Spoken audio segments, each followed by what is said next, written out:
Hello everyone.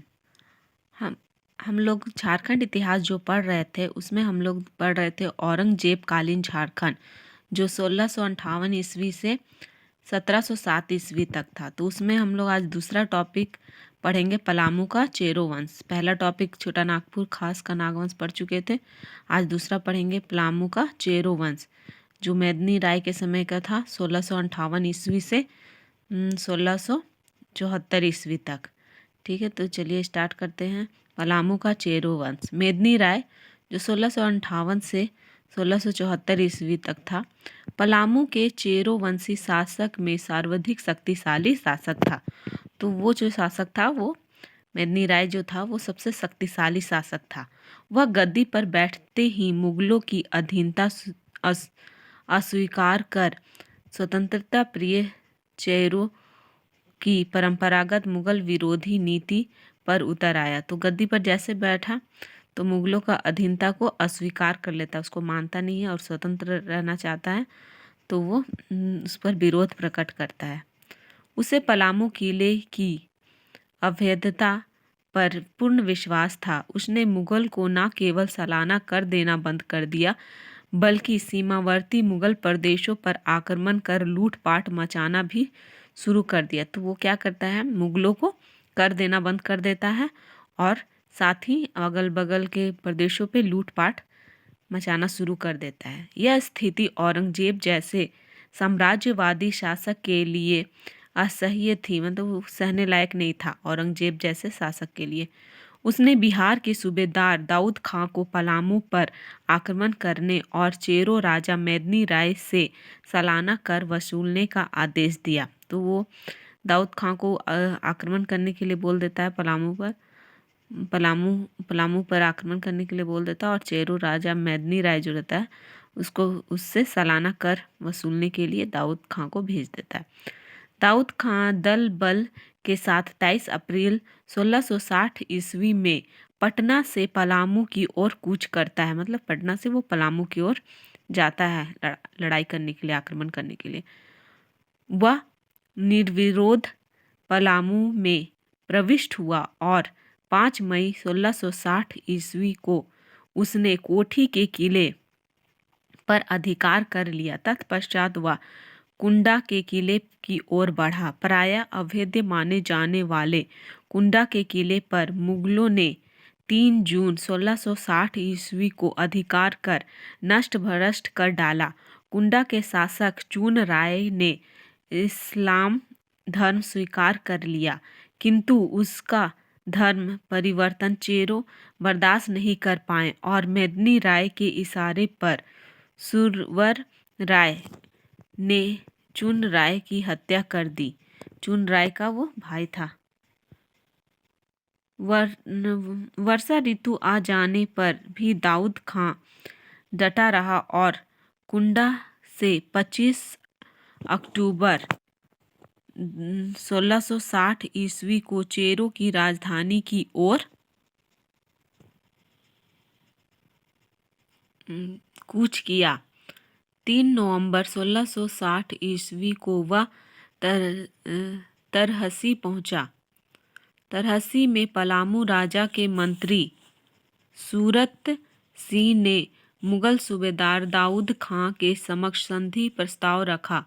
Dawood खां ने संधि के प्रस्ताव की सूचना मुगल बादशाह औरंगजेब को भेजी तथा शाही उत्तर के आने तक युद्ध विराम की घोषणा की, किंतु युद्ध विराम के दौरान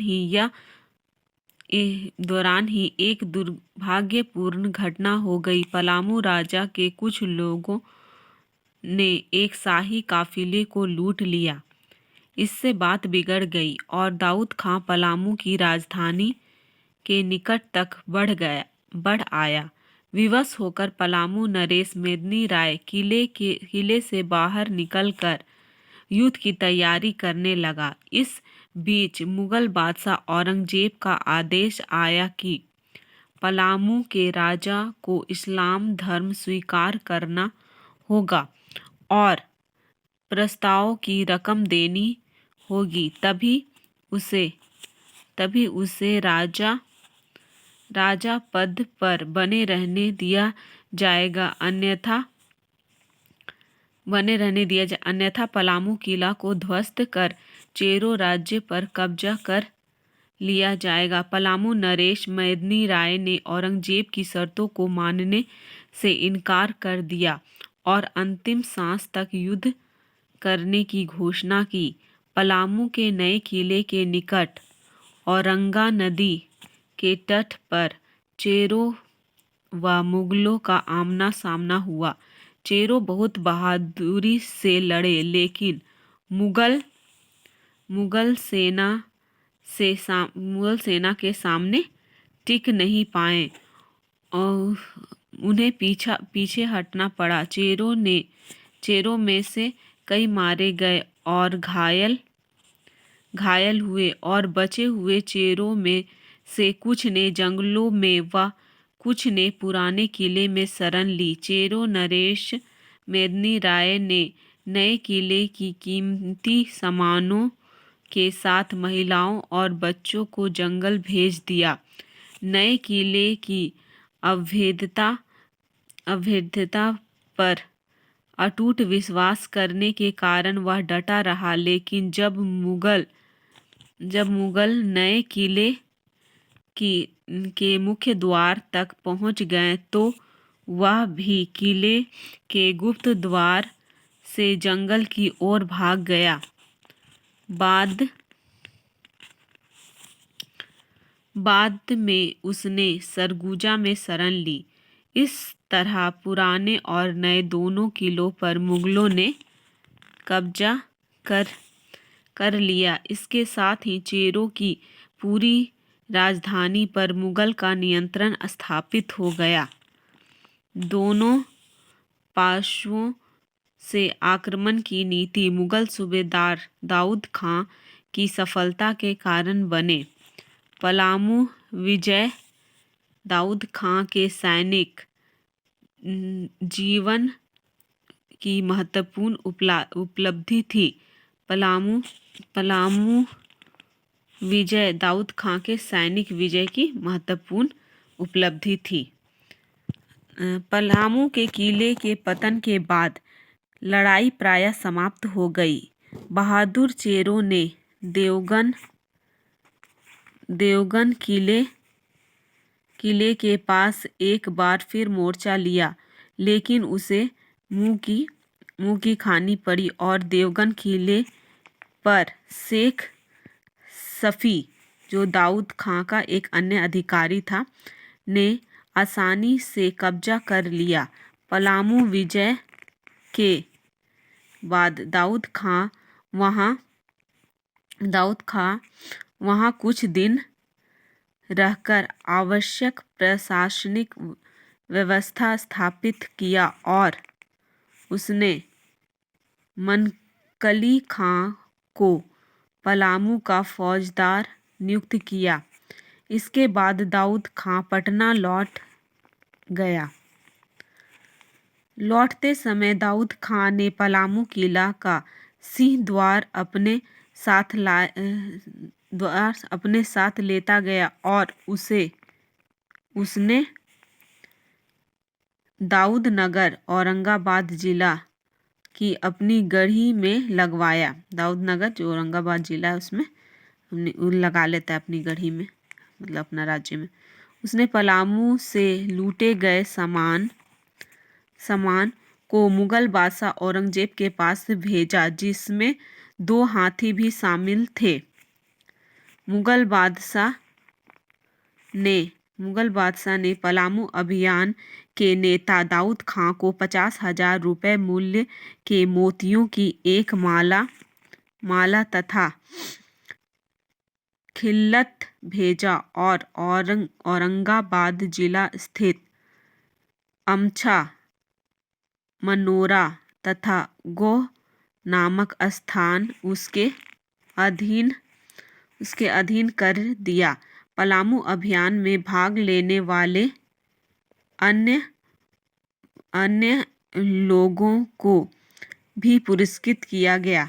पलामू के फौजदार मनकली खां का 22 अगस्त 1666 ईस्वी को पलामू से तबादला कर दिया गया और पलामू को सीधा बिहार के मुगल सूबेदार की देख रेख में रख दिया गया।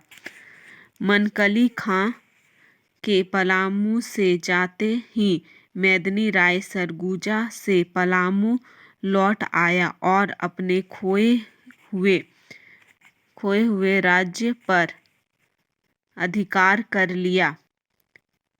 मेदिनी राय ने शीघ्र ही पलामू की आर्थिक दुर्व्यवस्था से उबरकर समृद्धि की ओर शिखर में ला बैठाया। उसने कृषि को प्रोत्साहित किया और मुगल आक्रमण को नष्ट भ्रष्ट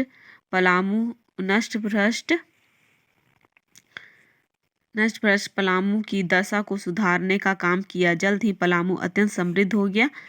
आज भी पलामू वासी मेदिनी राय के शासन काल को चेरो शासन का स्वर्ण युग के रूप में स्मरण करते हैं और मेदिनी राय के अधीन पलामू की सुधरी हुई दशा के मद्देनजर औरंगजेब ने पलामू को उसके अधीन ही बने रहने दिया। 1674 ईस्वी में मेदिनी राय की मृत्यु हो गई। उसके उत्तराधिकारियों के नाम हैं रुद्र राय जो 1674 से 1680 ईस्वी तक था, दिक्पाल राय जो 1680 से 1697 ईस्वी तक था, वह साहेब राय जो 1697 से 1716 ईस्वी तक था। तो ये था पलामू का चेरो वंश। अब आगे हम लोग पढ़ेंगे अन्य क्षेत्रीय राजवंश।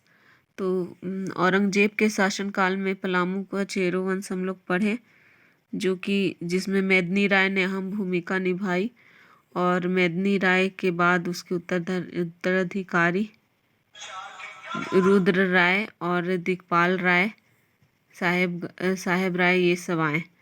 तो इसको हम लोग याद कर लेंगे क्योंकि ये बहुत इम्पोर्टेंट है। मेदिनी राय के बाद उसका उत्तराधिकारी कौन था, ये बहुत इम्पोर्टेंट है। तो अब अगला हम लोग औरंगजेब के शासनकाल में झारखंड के बारे में और कुछ अन्य टॉपिक, अन्य क्षेत्रीय राजवंश के बारे में नेक्स्ट वीडियो में पढ़ेंगे। तब तक के लिए थैंक यू, बाय बाय।